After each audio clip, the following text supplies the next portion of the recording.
Sabalenka leads us through to the second week of the AO. What did you think of Nuno's performance today, and how happy were you with your level? Well, I think he plays his game, his level, which is really good level. He's really solid and talented player, so I'm just really happy with my level. Could be better. He made a lot of mistakes that I shouldn't have done it, but anyway, in general, I just happy and have things to improve in approaching the next match.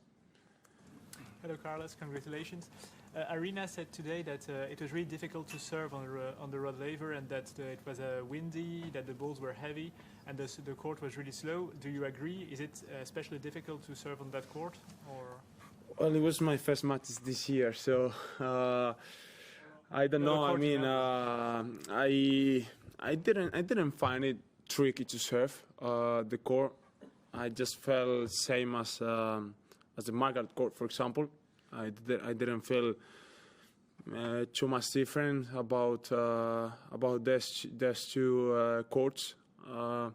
Obviously, with the wind and everything, you know, the sun came out, and it was the first match that I played with the sun out, and it was a lot of heat, and the conditions were a little bit different. So I had to see the difference. The ball became a little bit faster with the heat, and I'm gonna say that was why everything was a little bit trickier than the previous matches. So, but I think it wasn't because of the court. It wasn't because of Rod Laver. I just found it like other courts. Hi, Carlos. One of your next possible opponents is Jack Draper. So I wanted to ask you about what challenges he would bring, and also you and Jack had planned to train together in the off season. I wonder why you and your team decided to invite him over to train. I know he couldn't come in the end, but yeah, it could be possible, you know, playing against Jack Draper. But he has to play tonight. He has played two really difficult battles, you know, the previous matches, and he faces Pukic, who is playing a great tennis as well. So let's see. Against I'm gonna play next one. But if it is Draper, I know that he's a really difficult player. He has a great level. We had plans to practice together in the precision just 1 week that he was going to come to the academy. I'm just happy that to have a lot of players coming to or the academy or Alicante, which is pretty close to the academy, and I am able to play with or training with them. But yeah, he just told us about what week it was the good one to practice together in the precision, and it was a shame that he couldn't do that at the end because he was a little bit injured. But yeah, I mean we have a good relationship off the court. We practice a few times. I'm pretty sure we are gonna practice, you know, or in the next precision, or you know, in Alicante or in London, whatever.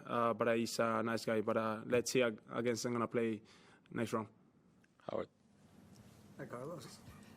Before you won the U.S. Open, it had been a long time since a teenage man had won a Grand Slam title. I'm wondering if before you did that seem like an impossible thing to you to do at such a young age?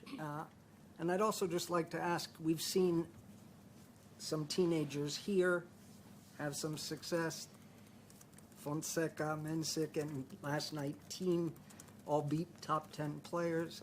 I'm wondering what advice, well, I guess, have you seen those guys? What are your impressions of those three? And what advice would you give someone about breaking through at such a young age at this level? Well, I'm going to start with the second one, the second question. I've seen those players. I've seen the level that they have.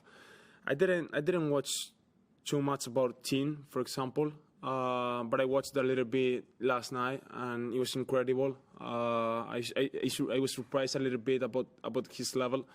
I don't know. Which ranking they are gonna reach, they are gonna get. But they have a lot of potential. I mean, I'm talking like I am 30 years old, so and I'm just 2 years older than them. So what advice? Not beat me, I guess. I don't know. I see them, capable of beating anyone, including myself. So they have the level. They getting the experience, in every tournament they're playing.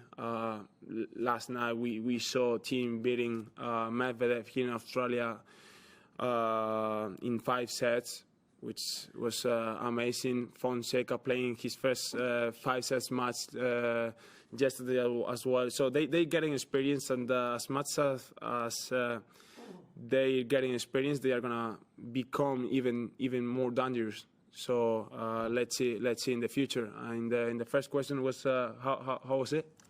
Before you won as a teenager in New York, did it seem impossible for somebody that young to win a Grand Slam title? It had been a very long time since any man had won one before turning 20. I don't know. I just I didn't think about it was impossible.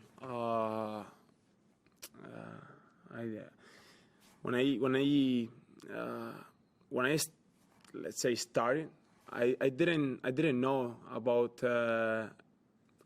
those things, about which player just won a Grand Slam, or the youngest one, or the youngest of being number one. I didn't know those stats, so I just didn't want to think about it. I'm pretty sure the young people are not thinking about it, and yeah, I just didn't think about it. It was impossible. 2 more. You played Nuno a couple of years ago back in Barcelona. Despite it being obviously different conditions, that was clay, you're playing hard court today. Did you take anything away from that game tactically that you brought in today, or was it completely new contest for you? Can you say again? Sorry. A couple of years ago, you played Nuno in Barcelona. Yep. So obviously different conditions, clay court there, and then obviously coming into hard court. Did you take anything away from that tactically a couple of years ago that you brought into today? Not really. It was 2 years ago, different conditions, different surfaces. I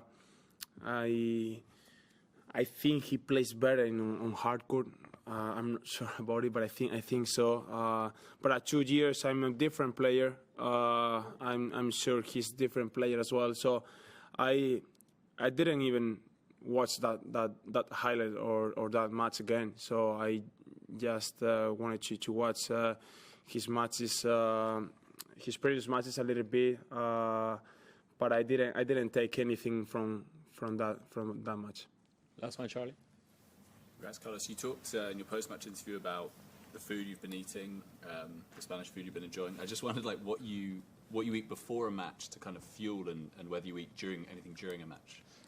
Well, before the match, I have my stuff, my secret stuff. Which I'm not gonna say anything about it, but and